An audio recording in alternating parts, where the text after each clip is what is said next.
not.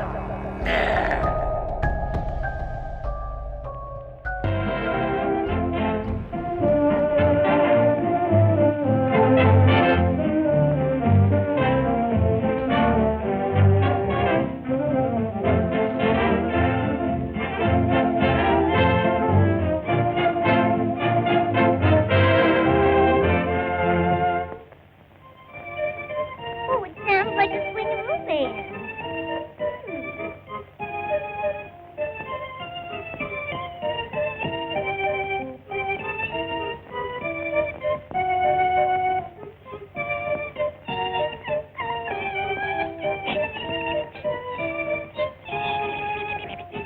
Hey, little fella, can you dance? Could you dance if I gave you a dime?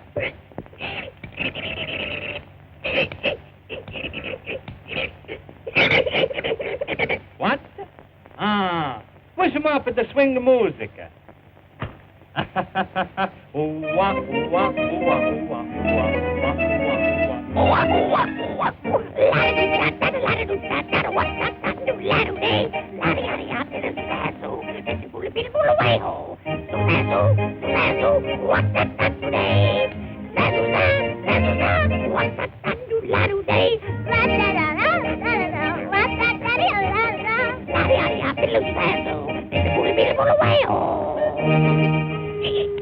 Oh, that was very nice. Come on up here now. Here's your money. Come on, take it. Don't be bashful. Come on. That's it. Oh, that's good. Muchas gracias. Thank you so much. You're a cute little fellow. Say, I've got somebody I want you to meet. Oh, Pudgy. Oh, come here, Pudgy. Come here. We have a guest. See? Isn't he cute? Come on over here. The little shittermunk. Go ahead now. Don't be backward. Go play, that's it. There's nothing to be afraid of. You play around and maybe he'll show you some tricks.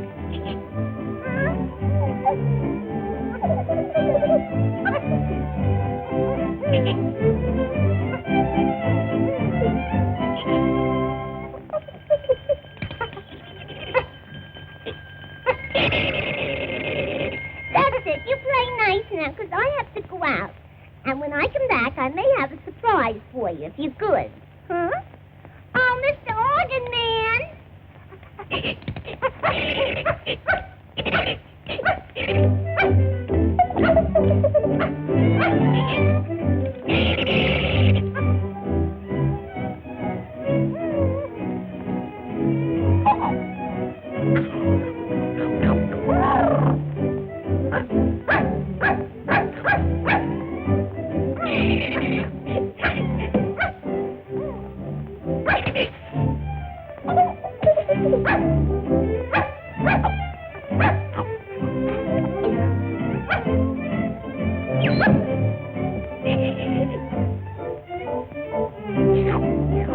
Now look, Joe, I'll give you $2. Mamma mia, how many times I have to tell you it's a tree box, a tree?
$1 for two.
You can take Bob out of the boy, but can't take the boy out of the dress.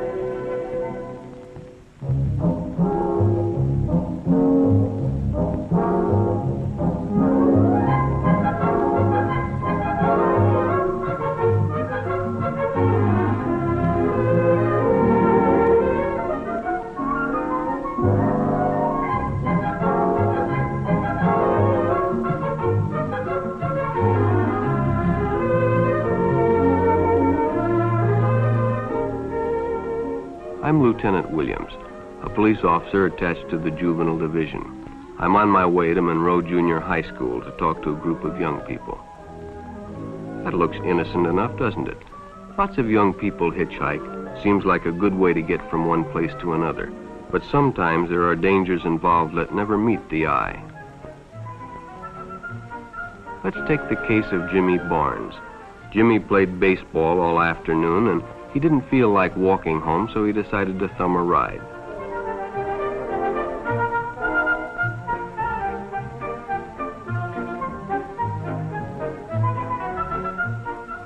He'd done it 100 times before, and he didn't think anything was unusual when the driver struck up a friendly conversation. In fact, he seemed like a real nice guy. He asked Jimmy if he played baseball in the park often. Jimmy told him they practiced 3 times a week and played a rival group on Friday afternoon. The stranger was a good listener, too, and it only seemed minutes before they pulled up in front of Jimmy's house.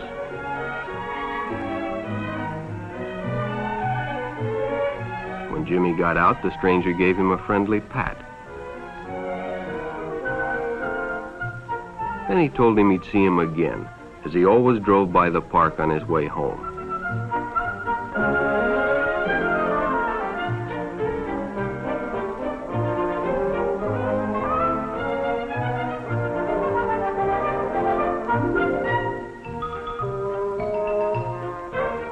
Sure enough, the following day, when Jimmy finished playing ball, well, the man was there waiting.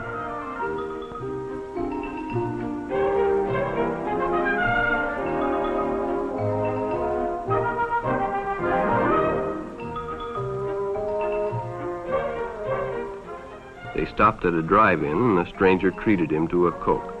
During their conversation, he told several off-color jokes, but Jimmy had heard others before, and well, it made him feel big to so easily win the confidence of an older person.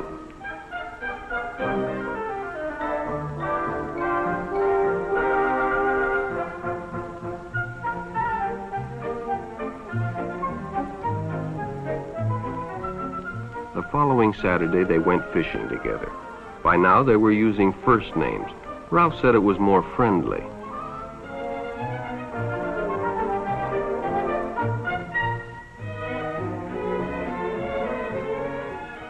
Jimmy hadn't enjoyed himself so much in a long time. Then during lunch, Ralph showed him some pornographic pictures. Jimmy knew he shouldn't be interested, but, well, he was curious. What Jimmy didn't know was that Ralph was sick, a sickness that was not visible like smallpox, but no less dangerous and contagious, a sickness of the mind. You see, Ralph was a homosexual, a person who demands an intimate relationship with members of their own sex. But by now, Jimmy felt a fondness for Ralph, and they continued to go places together. Ralph was generous and took Jimmy many interesting places and did many nice things for him. He bought presents and even gave him money, but payments were expected in return. You see, Jimmy hadn't recognized Ralph's approach soon enough. When Ralph first asked Jimmy to go fishing alone, he should have discussed it with his parents or teacher.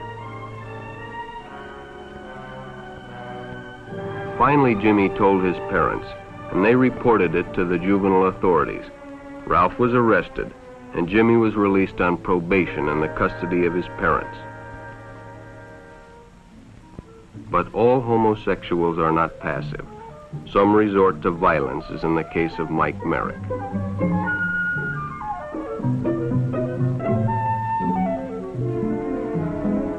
In the heat of competition, no one noticed the man who sat and watched. And when the game broke up and the others left, Mike decided to stay and practice a little longer.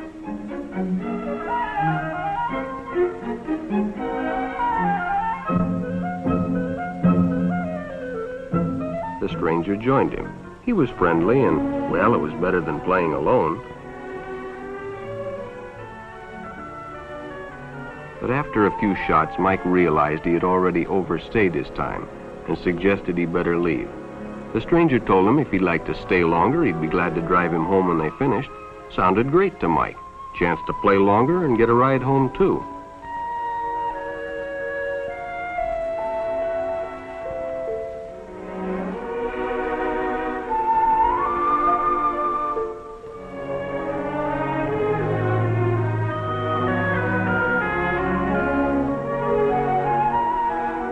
When they finished, the stranger told him he'd make a fine player someday if he got lots of practice. The companionship, the praise, the friendly attitude dispelled any misgivings Mike might have had about going with a stranger. He probably never realized until too late that he was riding in the shadow of death. But sometime that evening, Mike Merrick traded his life for a newspaper headline.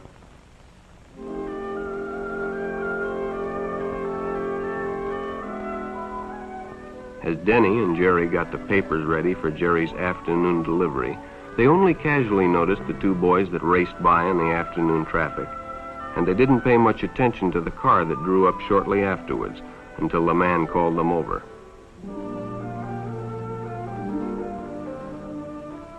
Had two boys been by on bicycles? The boys nodded they had. Could they recognize them if they saw them again? Well, Denny guessed he could. Then hop in, the man said. Those are stolen bikes. Without giving it another thought, Denny got in and the car sped away. Jerry watched. He'd been told many times, if a friend got in a car with a stranger, to write down the license number. It didn't seem to apply, but, well, fortunately, he marked it down.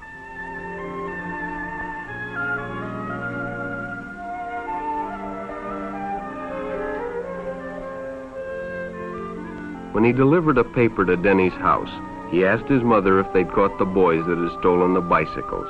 Denny hadn't returned, so he told her the story and gave her the paper with the license number.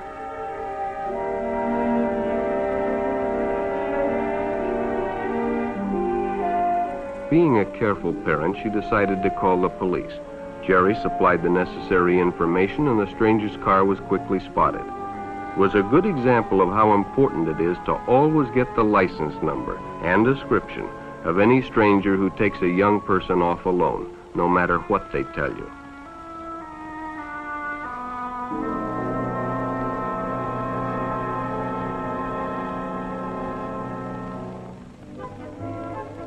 Public restrooms can often be a hangout for the homosexual. Bobby and his friends hadn't noticed the man who had been in the restroom when they changed, and as it was late, he suggested they take the shortcut under the pier, but the others preferred to take the more traveled way home.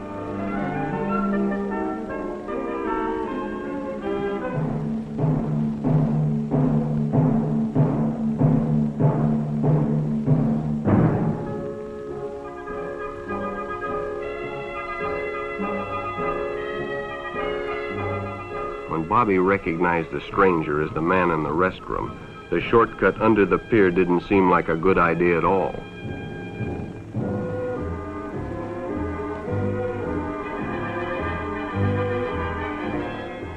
After all, it's more fun to stay with your friends anyway. Bobby had made a wise decision. It may have saved his life. The decision is always yours, and your whole future may depend on making the right one. So no matter where you meet a stranger, be careful if they are too friendly, if they try to win your confidence too quickly, and if they become overly personal. One never knows when the homosexual is about. He may appear normal, and it may be too late when you discover he is mentally ill. So keep with your group, and don't go off alone with strangers unless you have the permission of your parent or teacher.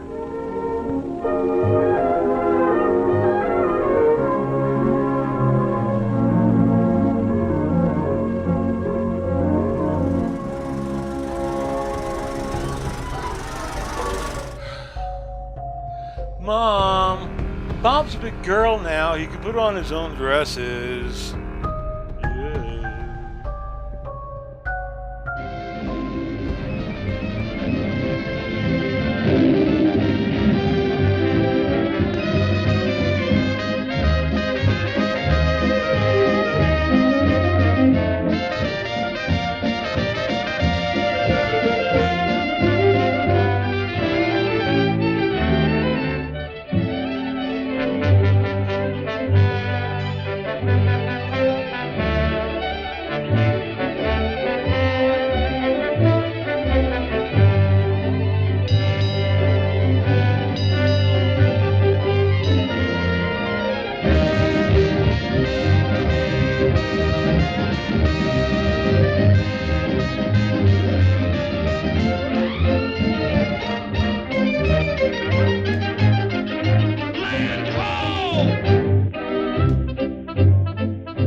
I'm going to shoot ye turkey for ye Thanksgiving.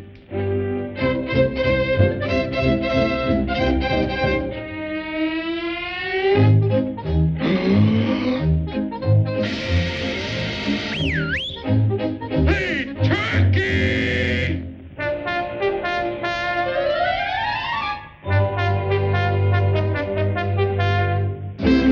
Well, what do you know? Another customer.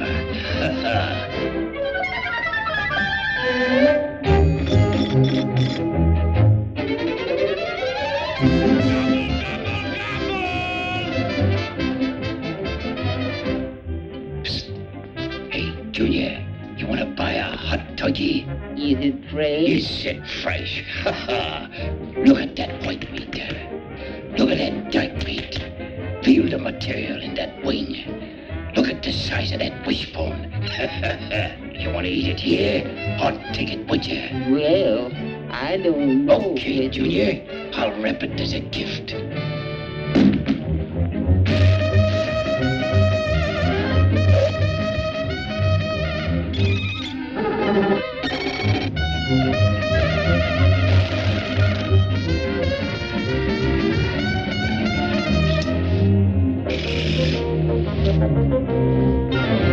Hey, pal. Happy Thanksgiving.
Thanksgiving, Hunter, I'm a pilgrim. I wouldn't do, excuse me. Who you? We half-breed.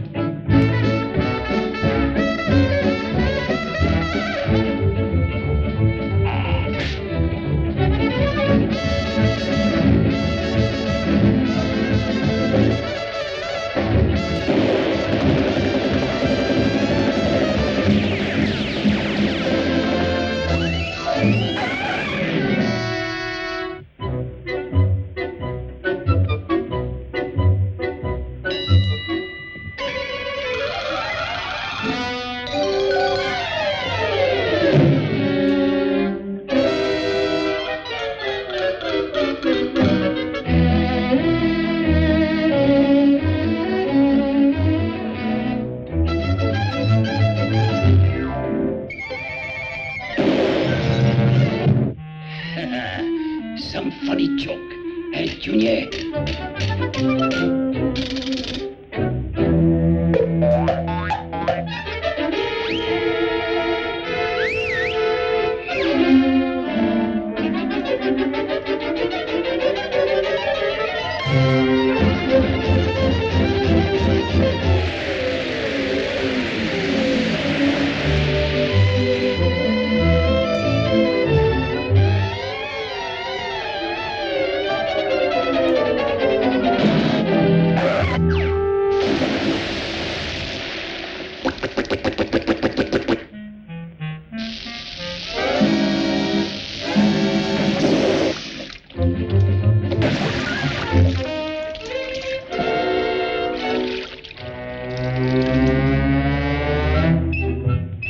Listen, Junior, you ain't never gonna catch me for no Thanksgiving dinner. Therefore, why don't we eat at Joe's? Well, all right. We'll eat at Joe's.